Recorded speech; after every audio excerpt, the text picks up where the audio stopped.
നമസ്കാരം. ശബരിമല പ്രക്ഷോഭകാലത്തെ കേട് തീർക്കാൻ സർക്കാർ നടത്തുന്ന അഭ്യാസമാണ് ആഗോള അയ്യപ്പ സംഗമമെന്ന് മുസ്ലിം ലീഗ് ദേശീയ general secretary P K Kunhalikutty. ജനങ്ങൾ മൊത്തം സർക്കാരിനെതിരാണ്. കഴിഞ്ഞ തെരഞ്ഞെടുപ്പിന് തൊട്ടു മുൻപ് ശബരിമല നമ്മുടെയൊക്കെ ഹൃദയത്തിൽ വേദനയുണ്ടാക്കും വിധത്തിൽ ചർച്ചയാക്കിയത് ഈ ഗവൺമെന്റാണ്. ഇപ്പോൾ ആ കേട് തീർക്കാൻ നടത്തുന്ന തെരഞ്ഞെടുപ്പിന് മുൻപ് നടത്തുന്ന അഭ്യാസമാണെന്നും അദ്ദേഹം പറഞ്ഞു. ജനങ്ങൾ മൊത്തം ഗവൺമെന്റിനെതിരാണ്. നടന്ന തെരഞ്ഞെടുപ്പുകൾ മുഴുവൻ അനുസരിച്ചിട്ടുണ്ട്. മാത്രമല്ല, അത് സത്യത്തിൽ നമ്മുടെ സംസ്ഥാനത്തെ ജനങ്ങളുടെ ബോധ്യമാണ് ഇപ്പോ. കാരണം ഈ സംസ്ഥാനത്തെ ജനങ്ങൾ ഇപ്പോ ഭരിക്കുന്ന ഇടതുപക്ഷ ഗവൺമെന്റിന് തീർത്തും എതിരാണ്. അതെല്ലാവർക്കും അറിയാം. എല്ലാവരും കൂടെ പറയുന്ന ഒരു കാര്യമാണ്, അത് UDF ഒന്ന് നന്നായി പ്രവർത്തിച്ചാൽ മതി, ഉറപ്പാണ് നിങ്ങൾക്ക് ജയം. നമ്മൾ അങ്ങനെ ഉറപ്പായി പ്രവർത്തിക്കാൻ തീരുമാനിച്ചതിന്റെ ലക്ഷണമാണ് ഈ മുന്നണിത്തം കൺവെൻഷൻ. അതുകൊണ്ടാണ് ഇപ്പോൾ നേരത്തെ ഇതിലേക്ക് പോയാൽ തീർച്ചയായും UDFന് അത് ഉദ്ദേശിച്ച നിലയിൽ മുന്നേറാൻ കഴിയും. ഇപ്പൊ ഇവിടെ പറഞ്ഞ ഒന്ന് രണ്ട് വിഷയം നമുക്കറിയാം. കാലാകാലങ്ങളിലായിട്ട് നമ്മുടെ സംസ്ഥാനം ഈ രാജ്യത്ത് മുഴുവൻ മാതൃകയായിക്കൊണ്ട് ശബരിമല അതിൻ്റെതായ പവിത്രത കാത്തു സൂക്ഷിച്ചുകൊണ്ട് കൊണ്ടുപോകുന്നതാണ്. അതിനൊരു രാഷ്ട്രീയ ചർച്ചയിലേക്കോ അല്ലെങ്കിൽ കോൺട്രോവേഴ്സിയിലേക്കോ കൊണ്ടുവന്ന ഒരു ചരിത്രവും കേരളത്തിലില്ല. നമുക്കാർക്കില്ല.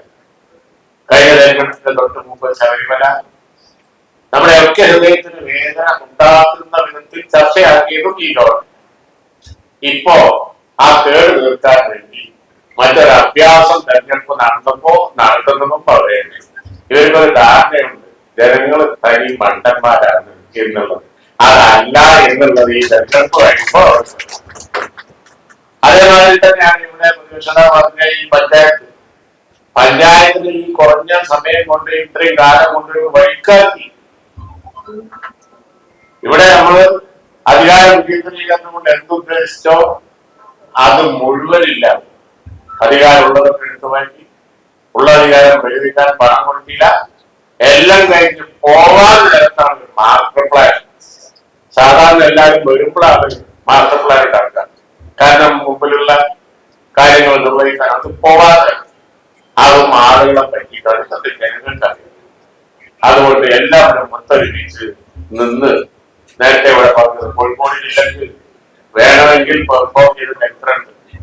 2010 തെരഞ്ഞെടുപ്പിൽ പഞ്ചായത്ത് തെരഞ്ഞെടുപ്പിൽ വമ്പൻ വിജയം കാഴ്ചവെച്ച ജില്ലയാണ് കോഴിക്കോട് ജില്ല. അതുപോലെ തന്നെ നിരവധി സന്ദർഭങ്ങൾ അസംബ്ലി തെരഞ്ഞെടുപ്പിലും നമ്മൾ പെർഫോം ചെയ്തിട്ടുണ്ട്. ഇപ്പോഴത്തെ രാഷ്ട്രീയ അവസ്ഥയിൽ ഞാൻ ഉറപ്പിച്ചു പറയുന്നു, കോഴിക്കോട് ജില്ല UDFന്റെ വമ്പൻ കോട്ടയായി വരും എന്നുള്ള ഈ വരുന്ന കോൺഗ്രസ് പഞ്ചായത്ത് തെരഞ്ഞെടുപ്പിലും അതുപോലെ തന്നെ അസംബ്ലി തെരഞ്ഞെടുപ്പിലും നമുക്ക് കാണാൻ കഴിയും. അതിനുള്ള ഈ മുന്നോട്ട് പരിപാടി ഇവിടെ നല്ല ഒരു ടീം വർക്കിലൂടെ UDF കഴിഞ്ഞ കാലങ്ങളിൽ നിന്നൊക്കെ വ്യത്യസ്തമായി ഈ ഉപതെരഞ്ഞെടുപ്പുകളിലൊക്കെ പെർഫോം ചെയ്ത് കാണിച്ചു. എല്ലാ തെരഞ്ഞെടുപ്പുകളും നമ്മൾ ജയിച്ചിട്ടുണ്ട്. ഒരു കാര്യമില്ല.